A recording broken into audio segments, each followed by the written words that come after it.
Welcome to 700 Club Israel. Mass protests across Iran. Thousands are taking to the streets in over 200 locations nationwide. Many are chanting, "Raise your voice" and "Death to the dictator." This is one of the most serious challenges to the Islamic regime in years. The government has responded with deadly force, and dozens of protesters have been killed. This all comes as Iran is in turmoil. Inflation has soared over 40% in just the last month. Public services being cut, and there's constant fear over another round of U.S. or Israeli military strikes. Well, joining us now for more on this is Middle East expert Joel Rosenberg. Joel, welcome back to the program. It's great to see you. Gordon, it's great to be with you. Thank you for having me back on the 700 Club, especially from Israel. Well, what's the difference about this protest movement? We've seen it before. I mean, there have been numerous protests, revolutions, green revolution over the years in Iran. What's different about this one? What's different, Gordon, is that we're in an entirely different environment where Iranians increasingly perceive their regime, their wicked, cruel, evil regime, as vulnerable, right? For several reasons. One, because Israel attacked last June and decimated Iran's ballistic missile force and did terrible damage, severe damage to the nuclear weapons program. Then President Trump came in and sent B-2 bombers, dropped 30,000-pound bunker buster bombs, and finished off Iran's nuclear weapons program. Then President Trump, just a few days ago, warned the Iranian regime, if you start killing Iranian protesters, America will come to the rescue. That's a direct quote. And the second quote was, the American military is, quote, locked and loaded and ready to go, unquote. So that's an entirely different environment. Interestingly enough, Gordon, the protests aren't as big as they were 3 years ago, but they are growing.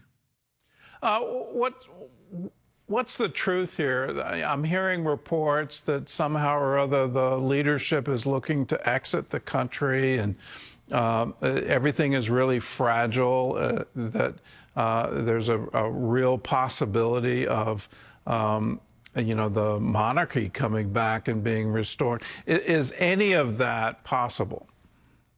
Well, first of all, let's really pray, with your entire CBN audience that this wicked regime would come down once and for all. I think there's one piece of positive news and one cautionary note. The positive news is, look, with the fall of Bashar al-Assad, the demon of Damascus, right, the former president of Syria, when he got worried that he was going to be, thrown out or overrun by his own people, he got on a plane and flew to Moscow with his family and his millions of dollars. So that's a model. Then President Trump's stunning and very successful and pretty brazen arrest, his raid into Caracas and his arrest of Venezuelan madman Nicolas Maduro, this was another warning, right? So the supreme leader of Iran, Ali Khamenei, is in poor health. He's 86 years old, and he's got to really calculate where does he want to live out his last days, or is he going to fall? So that's the good news. The cautionary note is that I think we have to be careful to think that if the Ayatollah, the supreme leader, goes, that necessarily means that Iran is free. Okay, let's remember all the years we prayed that Fidel Castro would leave or die. Yeah, well, that happened. He died, but then his evil brother took over, and Cuba is not free. So I just want us to keep praying, but let's keep the full picture in view, that just because one man leaves or one family leaves or even the inner circle leaves, there's a lot of other wicked people at the top that could run Iran in a horrible way for a long time. So there's a lot of elements at play here. How deep does the ideology of hate go in the leadership of Iran? It seems like they're just continuing to breathe hatred against Israel. The entire nuclear program, the ballistic missile program, Hezbollah, Hamas, it's all designed to wipe Israel off the map. How deep does that go in Iranian culture? In the culture, it doesn't go down deep at all. This is all in the regime and in the broader government. I mean, and when I say regime, I mean the people at the absolute top with full control. Then there's a government that they manage, right? And then there's the people. The people are done with this regime, and the faster the regime can be swept away, the better. But I would say there's three levels. At the absolute top, I would call this apocalyptic Islam. The supreme leader, Ali Khamenei, has an eschatology, a Shia Islamic apocalyptic eschatology that he wants to destroy Judeo-Christian civilization, destroy Israel, the little Satan in his view, and the United States, the great Satan, and then usher in the way for the 12th Imam or the Mahdi to come and rule and govern the entire planet in Islam. That's the apocalyptic Islamic inner circle. Then there's radical Islam. That's the next level, which is bad, but is not, let's bring about the end of the world. But that level of the regime still wants to impose evil on its people and on its neighbors. Then there's corruption, right, which is endemic in a lot of countries in the world. So apocalyptic Islam, radical Islam, and then corruption. That combination is pretty toxic since 1979. But I believe prophetically there is a day coming when this is all going to be over. Are we approaching that rapidly? That I don't know. And I want to be cautious not to draw too quick a prophetic assessment, right? Because I just don't think we have enough data yet. All right. Well, let's talk about one of the strangest strategic alliances, I think, of the last, 20 years. Hugo Chavez, here you have a radical socialist who takes over Venezuela and establishes a socialist government there. But then he turns to what I consider an absolutely unlikely ally, and that is Iran, including to the point that there are direct flights between Caracas and Tehran. How was that ever possible? What is the linkage between socialism, that sort of radical left, and a radical Islamic ideology? Well, Gordon, it's a great question because, in many ways, if I had started writing political thrillers about, secular socialists teaming up with apocalyptic Islamists, on the face of it, it seems ludicrous even for fiction. But in this world that we live in, life is stranger than fiction. And what we have is anybody on the planet, any world leader who is evil, corrupt, cruel, and hates America and hates Israel is immediately an ally of the Iranian regime. Okay, so that's why the Iranian regime is in alliance with Russia, right? Russia is a secular, corrupt mafia, situation, right? Vladimir Putin is the godfather of Moscow and of Russia, but it doesn't matter to the Iranian leadership that he doesn't barely believe in God, and he certainly isn't Muslim. He hates America and he hates the West, and he's willing to do business with the Iranian regime. Same thing with the communist Chinese. They're godless communists, and the Iranian leadership doesn't care, right? Because why? Because communist China buys Iranian black market oil. And the same thing with Hugo Chavez and more recently Nicolas Maduro. It's an ally that allows Iran and Hezbollah, the Iranian, wholly owned subsidiary terrorist organization, to operate in the Western Hemisphere and sell drugs and move terrorists into the region and build Iranian weapon systems in factories built in Venezuela. So that's the reason, because they're common enemies. They have common enemies, even though they have completely different religions and ideologies.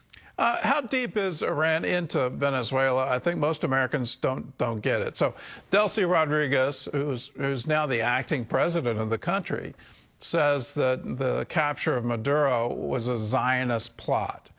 And then I read reports that she's in business with Lebanese citizens. And are they tied into Hezbollah? Is Hezbollah have business ties with Venezuela? Are they really constructing weapon systems there? Yes, I can't speak to the acting president. Her ties to terrorist or terrorism That's not yet clear to me. It probably is clear to others, but I don't have enough data on that yet. But there's no question that the Iranian regime and Hezbollah have been working very closely with Venezuela ever since Hugo Chavez opened the door, and Nicolas Maduro just continued that. I just interviewed for 75 minutes on Sunday of this week former Mossad chief Yossi Cohen, and yesterday I spent an hour or so with the Israeli foreign minister Gideon Sa'ar, and together the assessment was no, there's no question how deep Iran's economic, military, and terror ties are, as well as Hezbollah, into Venezuela. So while President Trump struck to arrest Maduro and his wife for American interests, it certainly helped Israeli interests. It wasn't driven by Israel. I don't think Israel would have even suggested such a brazen move.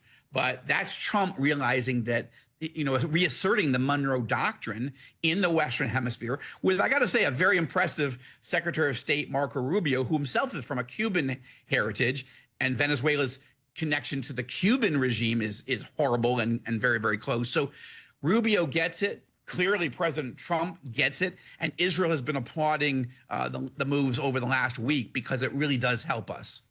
Well, one last question. With all of the change in Venezuela, the at least ongoing revolution in Iran, it looks like Gaza's been completely taken out of the conversation. I read that the Gulf states have no interest at all in providing some kind of peacekeeping force there to make sure Hamas doesn't rearm. What's your prediction there? Is Israel going to have to stay the course and provide security for Gaza? Is there any hope that there could be a Gulf state solution to this? Well, to keep it brief, Gordon, that's a great question. Yes, Gaza has been knocked out of the news, but not out of the conversation. I was just in Abu Dhabi, the capital of the United Arab Emirates, and I just met with a senior advisor to UAE President Mohammed bin Zayed, MBZ, and they are very much involved. Now, your nuanced question is, is the UAE and the Saudis and Bahrainis and others going to send troops? That's an open question, but they're ready to send money. And they're already thinking through how do you de-radicalize the schools and the mosques and the media. But your larger question, is actually very much the conversation. Remember, Prime Minister Netanyahu was just with President Trump for almost a week in Mar-a-Lago at the Mar-a-Lago summit, which was just basically him and the president, Netanyahu and the president, the sixth time that Netanyahu has met with Trump in person in 2025. You remember President Biden didn't even invite Netanyahu to come to the White House. So, and Gaza was very much part of that conversation. All that to say, it is not yet clear exactly how Hamas is disarmed. Trump keeps saying it has to happen. Israel says it has to happen. They agree on that. The question is the how. And what Israel is very concerned about is that Trump seems publicly, at least, open to the possibility of Turkish troops in Gaza. That would be a disaster for Israel because President Erdogan of Turkey hates Israel and has claims Jerusalem for his own, has threatened to invade Israel because of what we're doing in Gaza to defend ourselves. And Turkey, as bad and evil as their leadership is, they're still a NATO country. So if, God forbid, Israel got into a self-defense moment and accidentally killed Turkish troops in Gaza, that could trigger a war with NATO. So it's a mess. So Israel's very clear, absolutely not. I asked, Gideon Sa'ar, the foreign minister, about that. And tonight on my Rosenberg Report show on TBN, you'll hear the interview as he goes into that. But bottom line, I think that Trump and Netanyahu, they have the same objective. I don't think they figured out a mechanism to truly disarm Hamas, and that's a concern, but something for us to keep praying about. I'm not pessimistic, but it is a concern. Well, Joel, thanks for being with us, and thanks for your insight. Joel is the editor-in-chief of All Israel News. You can keep up with the latest headlines in the Middle East by visiting their website, allisraelnews.com. And you can also sign up for their newsletter and get it right into your inbox. Joel, again, thank you for being with us. Thank you, Gordon. Happy New Year, and God bless you. God bless you. Well, it's a quiet revolution in Iran. Instead of taking to the streets, many are going underground, and they're attending secret house churches. As many as 1 million Iranians are abandoning their Muslim faith and choosing to follow Christ, and they're risking their lives in the process. CBN's Gary Lane brings us that story. Iranians are growing tired of the Ayatollahs and a nation led by the empty promises of their Islamic theocracy. An anonymous internal poll found that 80% now prefer a democratic government, and many are leaving Islam. You have a country with one of the highest drug addiction rates in the world. You have a country where corruption runs rampant. You have a country where more than half the people live below the poverty line. And the people of Iran are looking at this and they're saying, wait a minute. If this is what Islam has brought us in the last 45 years, we're not interested. We want to know what the other options are. According to Todd Nettleton of the Voice of the Martyrs, the faith option many are choosing is Jesus, with at least 1 million Muslims reportedly leaving Islam for Christianity. How's the regime reacting to this? We've heard 50,000 of 75,000 mosques have closed, and I'm sure they aren't accepting that very well. This is not something that is making the regime happy, and really in many ways they are seeking to solidify their power and to crush any kind of dissent. And they certainly see the growth of the church. They certainly see Christian evangelism as a form of dissent. We have heard multiple stories this year of a Bible study, a home church being raided. Everyone there is photographed, everyone there is questioned, but then the leader of the meeting is held onto. They are arrested, they are detained, they're put in prison. Moreover, Nettleton contends family members and friends are more tolerant than the government about leaving Islam. They're kind of have the attitude of, hey, if you found something that works for you, if it's Jesus or if it's atheism or if it's whatever, if it works for you, I know Islam doesn't work. So I'm happy you found something that works. Well, I think what's happening there is actually representative of what's happening in the Islamic world. Don Schenk serves as executive director of the Tide Ministry. He explains how Muslims are experiencing dreams and visions, leading many to find purpose and a different understanding of God. We get responses from listeners who say, now I understand that God loves me. I always thought that God wanted to punish me. And I think there's an awakening, as I said, that's taking place across the Muslim world.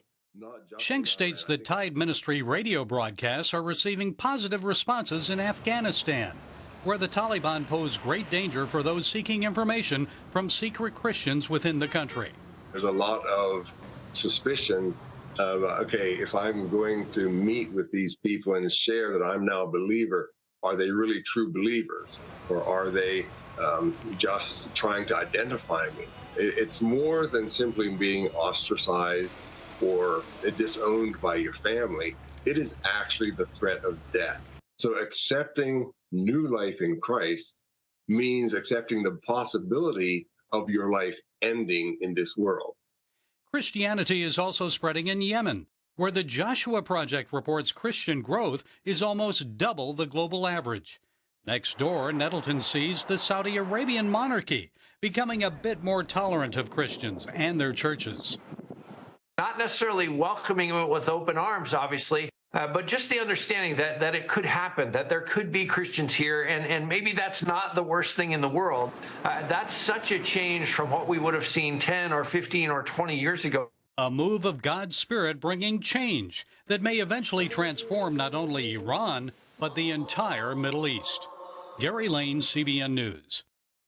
Well, that's a good report you're not going to see anywhere else. Let's continue to pray for the people of Iran, the people of Saudi Arabia, that God's light would break through for them.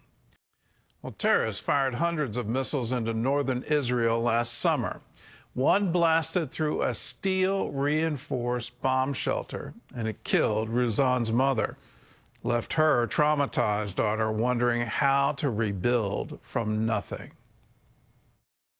On November 18, 2024, a missile launched by Hezbollah slipped past Israel's defenses and struck the apartment building of a Muslim family in northern Israel, where Razan lived. Only her mother was home at the time. It was a direct hit into the bomb shelter. It came through the ceiling and into the floor below that had a reinforced shelter room. My mom was inside that room. Razan's mother, Safa, a 50-year-old school teacher with 4 children, was killed. The rocket tore through the walls of their safe room. A neighbor witnessed the tragedy and still remembers it vividly. It was a huge explosion. No one really knew where it was. Suddenly, the whole neighborhood was buried in dust. And it was not just fragments, it was the rocket itself. It was a direct hit. So there is nothing you could do in such a situation. As the family grieves and tries to rebuild from nothing, their old home remains frozen in time. Dishes in the sink, laundry still hanging on the line. Quiet and reminders of a normal life suddenly cut short. You enter the kitchen and remember how your mom would make food. Cooking was something very important to her. She would cook with her whole heart. She would send food with each of us and even to our friends at school. I have so many memories of her in the kitchen, in this house, how present she was. And every time I go there, it is so hard. It's hard for me to understand that there is a life that ended, memories that will never be repeated. Thanks to you, CBN Israel was able to provide vital financial support, covering the family's rent at a new home and helping Razan stay on track with her degree at Haifa University. CBN Israel also provided grief counseling to offer emotional strength and compassion in the wake of such a heartbreaking loss. It gives me hope that we are still here, the family is still here, and we will continue being strong in a new house without her. Thank you for giving me a safe place to actually just sit and talk about what actually happened. So I really appreciate that. Thank you, CBN Israel. Thank you. That thank you goes to you if you're a supporter of CBN Israel. We don't have any kind of religious test for helping people. If you're in need, we want to help you. Whether you're Muslim or Jewish or Christian or Druze or none of the above, we want to be of assistance to you. And if you live in Israel, we want to be a blessing to you. Let that story sink in. Here are Muslim terrorists firing rockets, and they're killing Muslims in Israel. And the storyline that somehow or other Israel is an apartheid state or that Muslims don't have rights or any of that is, look at that story and realize, well, they had complete freedom to live and to be employed and to be educated and to vote. They're Muslim members of the Knesset. But it's all this wonderful thing called the modern state of Israel. If you want to be a blessing to Israel, join with us. All you have to do is call us, 1-800-350-2230, and say, I want to support Israel. I want to be a part of being a blessing to them. We leave you with this scripture. Here's a word from Isaiah, be glad and rejoice forever in what I will create, for I will create Jerusalem to be a delight and its people a joy. God bless. We'll see you again next week.